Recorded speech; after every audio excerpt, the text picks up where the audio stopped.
itu pasti ada yang iri. Orang lihat nikmat orang lain pasti iri, ya kan? Pasti iri. Bapak ngeliat teman punya istri baru iri nggak Pak? Iri. Bapak ngeliat teman dapat izin dari istrinya, oh sudah diizinkan sama istrinya, ya. Bapak yang belum dapat pasti iri Pak. Ya, maka bapak-bapak jangan diposting Pak. Ya, pokoknya setiap nikmat itu jangan diposting. Tidak semua nikmat yang kita rasakan harus kita posting. Itu membuat orang lain tidak bersyukur nanti. Yang jalan-jalan ke sana ke sini, ya. Ibu-ibu ya posting. Ya, akhirnya istri yang lain bilang ke suaminya, "Bang, kok kita nggak pernah jalan-jalan? Sudah 10 tahun pernikahan kita nggak pernah jalan-jalan." Kata suaminya, "Kan emang kalau kita jodoh kita nggak kemana-mana nih." Rasanya begitu. Ya. Ikhwan iman rahimakumullah. Kalau ingin bahagia juga, bersabar ketika mendapatkan cobaan. Sabar. Ya. Sabar ketika mendapatkan cobaan. Memang sabar itu pahit. As-sabru kas-sibri. Sabar itu seperti pohon yang pahit. Ya, burun fi madzaqati.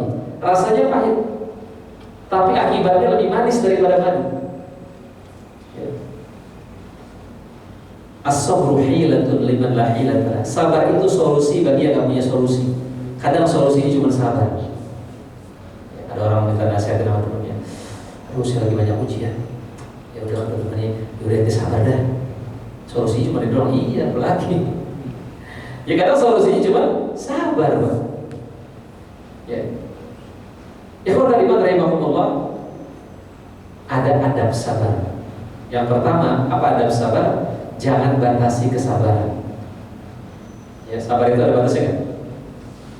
Tidak ada. Karena Allah tidak membatasi kesabaran, tidak membatasi pahala bagi orang yang sabar. Allah berfirman, "Innama yuwaffas shabirun ajruhum bighairi hisab." Orang yang sabar Allah berikan pahala tanpa batas. Kalau kita membatasi kesabaran, berarti kita membatasi pahala. Yang kedua, adab sabar itu mengucapkan kalimat istirja. Apa itu kalimat istirja? Inna lillahi wa inna ilaihi raji'un. Allahumma ajurni fi musibati wa akhlifni khairan minha. Ya Allah, berikan ganjaran atas musibah ini dan berikan ganti yang lebih baik. Kalau kita kena musibah, kita baca doa ini, Allah ganti dengan yang lebih baik. Ya, bapak istri meninggal baca ini. Ya, mungkin ada yang sudah istrinya meninggal. Ya. Bacanya pas kalau istri sudah meninggal, jangan dulu. Sebelum meninggal udah baca ini ya. Istrinya belum meninggal, bapak udah baca inna lillahi wa inna ilaihi raji'un. Jangan Pak. Ya. Tapi biasanya yang meninggal duluan itu bapak-bapak daripada ibu-ibu, ya nggak Pak? Suami itu biasanya meninggal lebih cepat daripada istri. Kenapa? Pertama karena suami lebih tua. Yang kedua suami sering keluar. Artinya lebih sering menghadapi resiko daripada istri. Istri kan lebih banyak di rumah. Jadi harus lebih siap ditinggal itu ibu-ibu daripada bapak-bapak.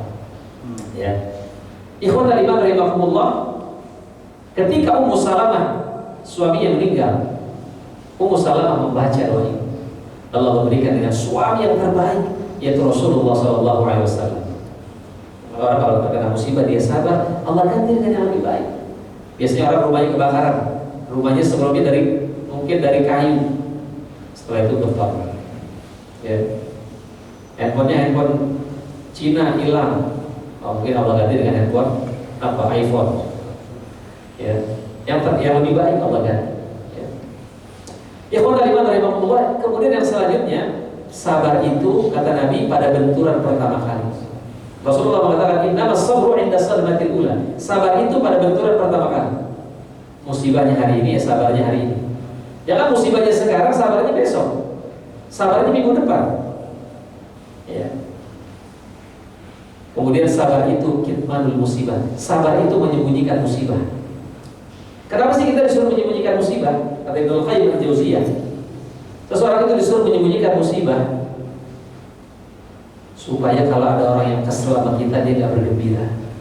Coba kita pamer musibah, ada orang yang lagi gendeng sama kita, Pak, senang dia, rasain kalau kena musibah, ya kan?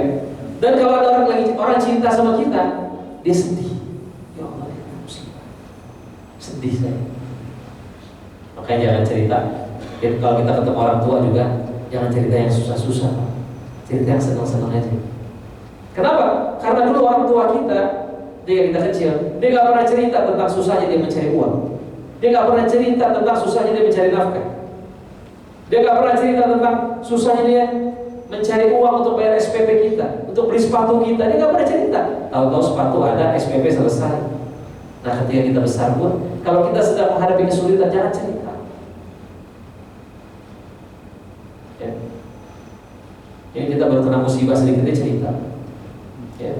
Jempol sakit di foto, di share di grup WA. Mohon doanya ya guys. Udah itu nggak ada yang ngucapin cepat sembuh, kesel kan? Akhirnya kan grup.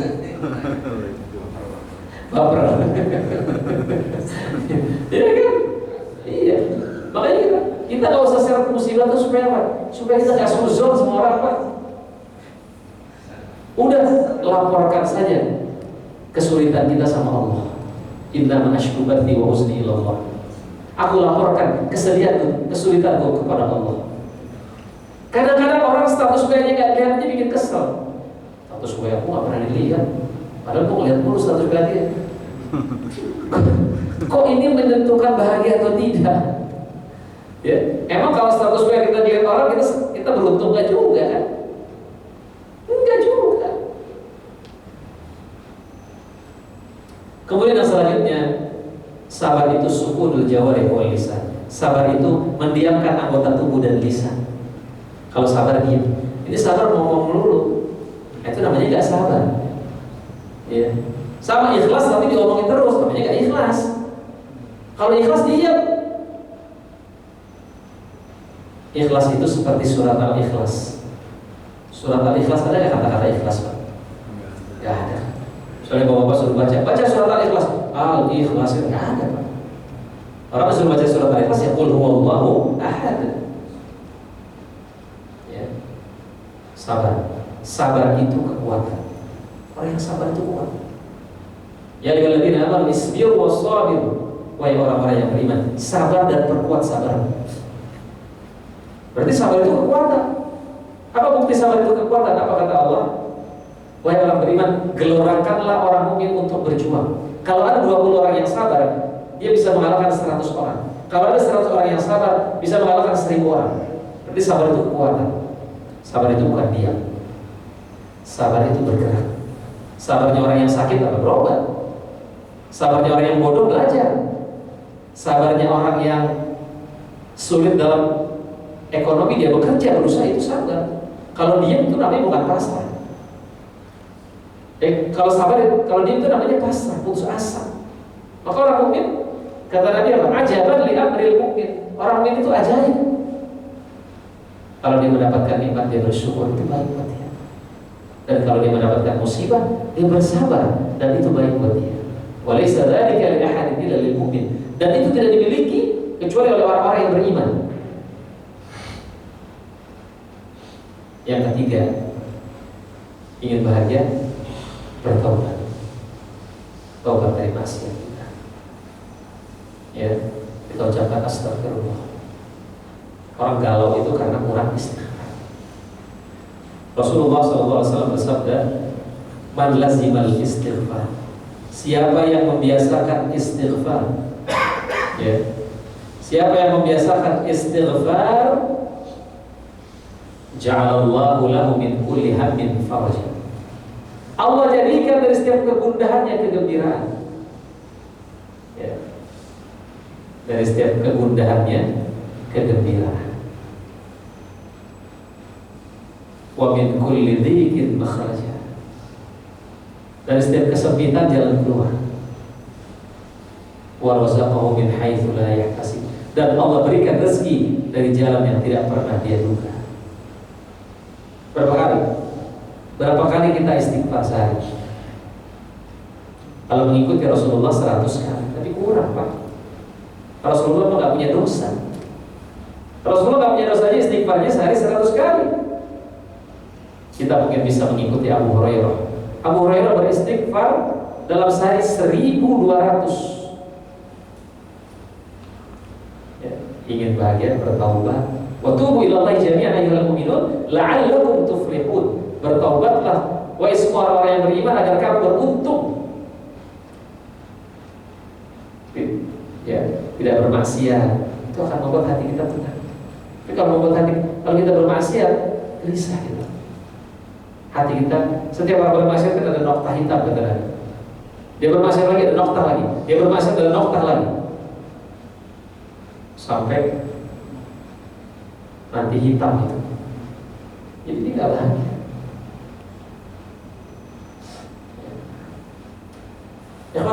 Allah. Nah, syukur itu dibangun atas 5 hal. Yang pertama, tunduk terhadap yang memberikan nikmat. Ya. Jadi syukur itu apa? Tunduk kepada Allah. Makanya as-sholatu syukur. Sholat itu syukur. As-siyamu syukur. Kita puasa itu syukur. Kita tahajud itu sebagai bentuk rasa syukur kita kepada Allah. Kita duha itu sebagai bentuk rasa syukur kita kepada Allah Subhanahu wa taala. Nah, itu orang beriman gampang. Kalau dia mau bahagia, dia pernah tinggal sholat. Kayak Nabi mengatakan kepada Bilal apa? Arihni bis salat ya Bilal. Wahai Bilal, istirahatkan aku dengan salat. Ya. Makanya seorang mukmin, masjid itu harus menjadi destinasi utama bagi orang yang beriman. Apalagi ketika dia memiliki masalah. Maka masjid itu nggak boleh tutup sebenarnya. Masjid itu harus terbuka 24 jam.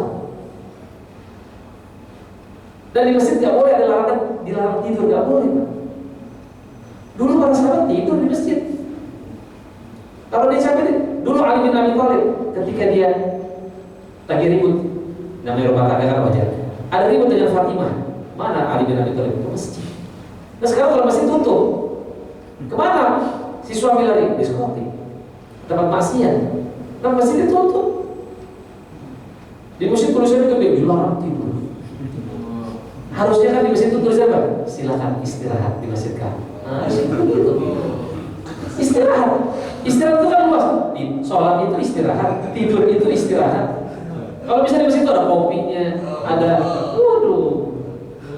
Jadi masih orang tuh senang ke masjid. Ini belum apa-apa masjid belum dilarang tidur. Tinggal kan diatur. Oh kalau mau tidur tempatnya di sini Pak. Kalau mau istirahat tempatnya di sini.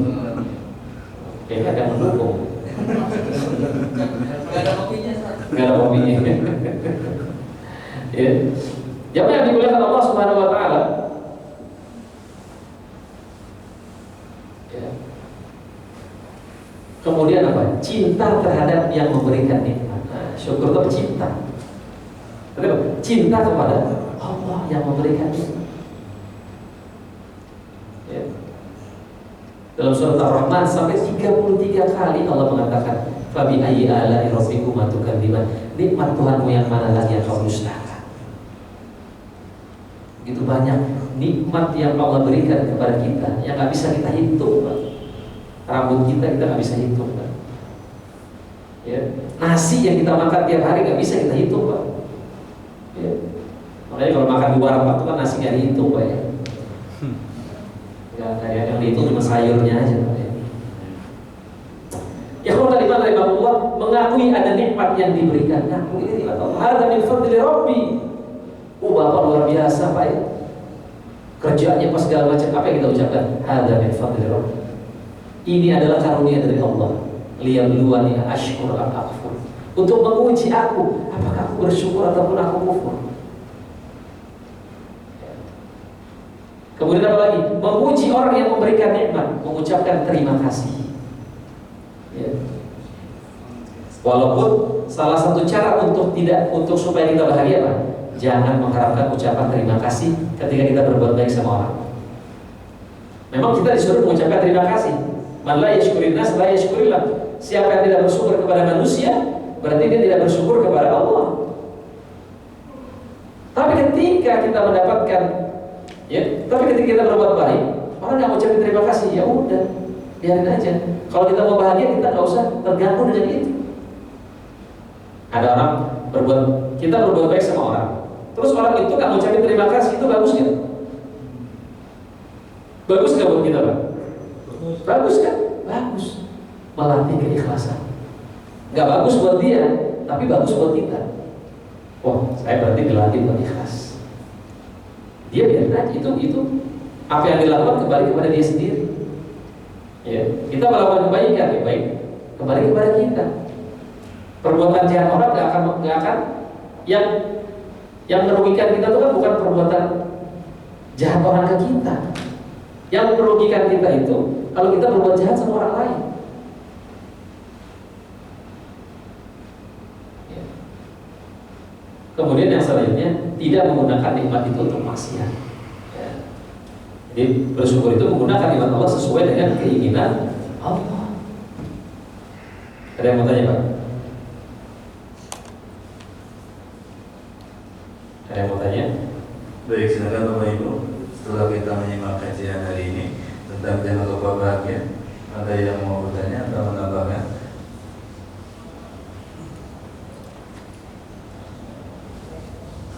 Pak Ustaz. Iya, silakan Pak. Saya maafkan. Saya lihat kebanyakan dari tanda-tanda yang bahagia itu kan kebanyakan dimiliki orang mukmin ya, kebanyakan.